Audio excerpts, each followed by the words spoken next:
नवेगाव येथून काकांच्या मुलीचा लग्न सोहळा आटोपून तिरोडा येथे नोकरीवर रुजू होण्यासाठी दुचाकीने जाणाऱ्या तरुणीच्या पुढे असलेल्या 10 चाकी ट्रकने अचानकपणे ब्रेक मारले। यामुळे तिची दुचाकी ट्रकवर धडकली। परिणामी डोक्याला गंभीर दुखापत होऊन जागीच मृत्यू झाल्याची घटना तिरोडा तालुक्यातील सरांडी गावाजवळ घडली। शारदा दामोदर पुंडे असे अपघातात ठार झालेल्या तरुणीचे नाव आहे।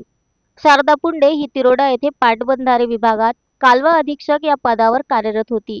गेल्या 3 दिवसांपासून नवेगाव येथील काकांच्या मुलीच्या लग्न समारंभाकरिता ती स्वगावी गेली होती। काल ती तिरोडा येथील पाटबंधारे विभागात कर्तव्यावर रुजू होण्याकरिता नवेगावावरून तिच्या स्कूटीने निघाली होती।